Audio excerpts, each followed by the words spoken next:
خدا کی پرستش کے لیے نہیں۔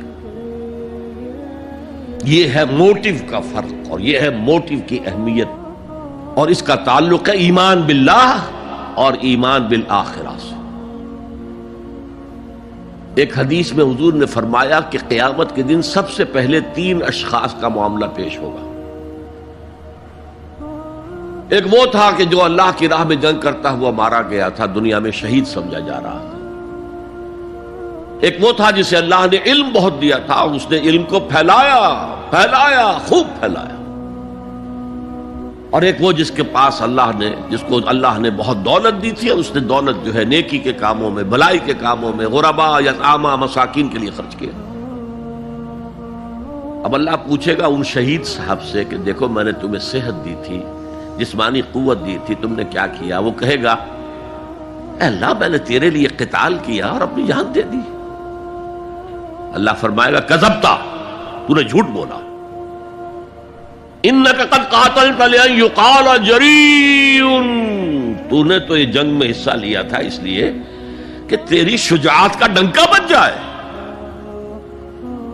تیری جرأت کی شہرت ہو جائے۔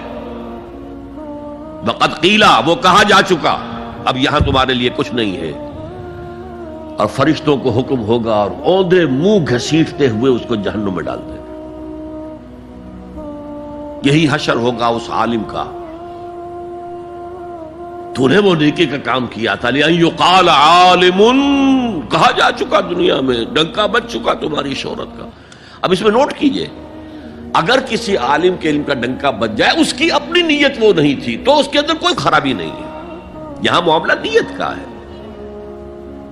اگر نیت یہ ہو کہ میرے علم کی شہرت ہو جائے، میرے ہاتھ چومے جائیں،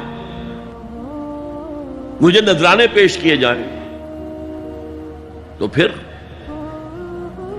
وہی حشر اس کا ہوگا کہ اوندھے منہ گھسیٹ کر جہنم میں ڈال دیا جائے۔ یہی حشر اس سخی کا ہوگا جس نے سخاوت کی تھی، جس کی سخاوت کے ڈنکے بج گئے تھے، اس کا بھی یہی حشر ہوگا۔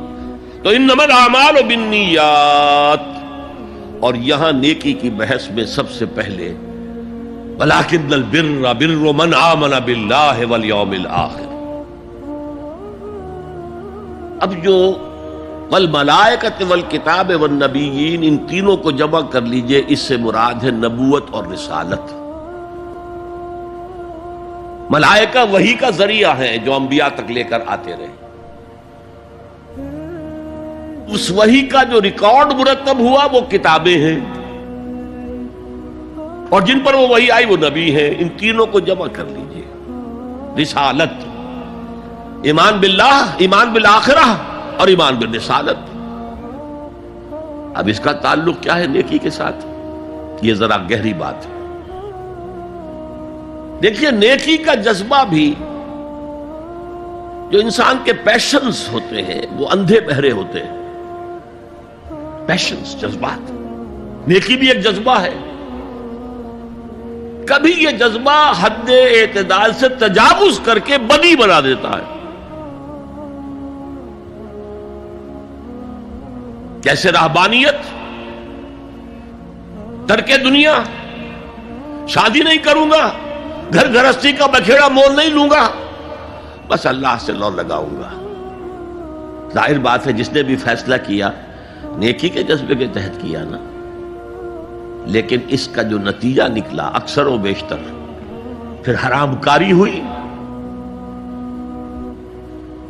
آپ عیسائیت کی جو ہے ہسٹری آف کرسچین موناسٹسزم، اس کا مطالعہ کیجئے، انہوں نے خود لکھا ہے کہ بظاہر راہب خانے ہیں، راہب اور راہبائیں رہتی ہیں، اور ان کے تہخانوں میں حرامی بچوں کے قبرستان ہو جاتے تھے۔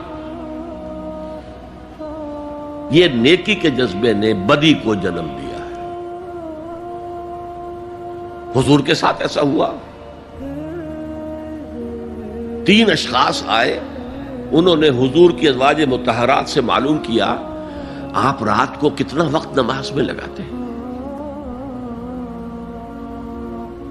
آپ مہینے میں کتنے نفلی روزے رکھتے ہیں۔ اب جو کچھ انہیں بتایا گیا، حضور کی زندگی کھلی کتاب تھی،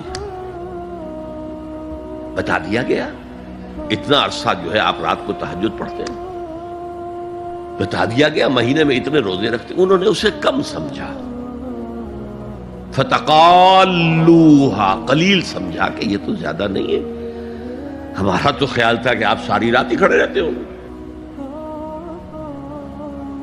لیکن اپنے دل کو مطمئن کرنے کے لیے کہ حضور کی کہیں توہین بھی نہ ہو جائے، کہا جی انہیں تو ضرورت نہیں ہے، وہ تو معصوم ہی ہے، ان کی خطائیں اول تو ہوتی نہیں، اگر کوئی ہے بھی تو اللہ نے کہہ دیا قد غفر اللہ لک ذنبک ما تقدم منها وما تاخر، اللہ نے تو معاف کر دیا اگلے پچھلے سارے گناہ، میرے لیے یہ کافی نہیں ہے۔ ایک نے کہا میں پوری رات عبادت کروں گا، اپنی کمر بستر سے نہیں لگاؤں۔ دوسرے نے کہا کہ میں ہمیشہ ہر روز روزہ رکھوں گا، کبھی افطار نہیں کروں گا۔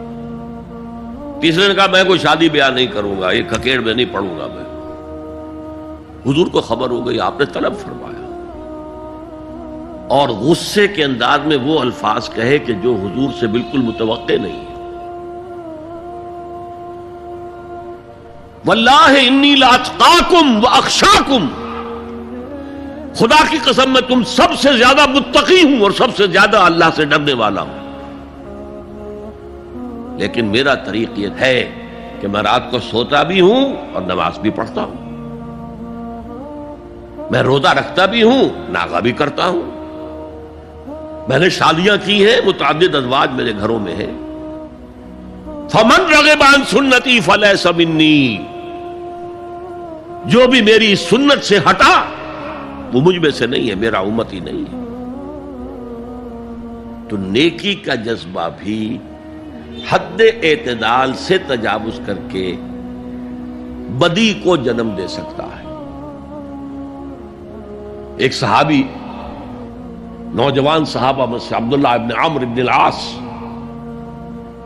عجیب یہ بات ہے کہ باپ جو ہے بہت بڑا سیاستدان، بہت بڑا جری سپہ سالار، بہت بڑا حکمران، حضرت عمرو بن العاص،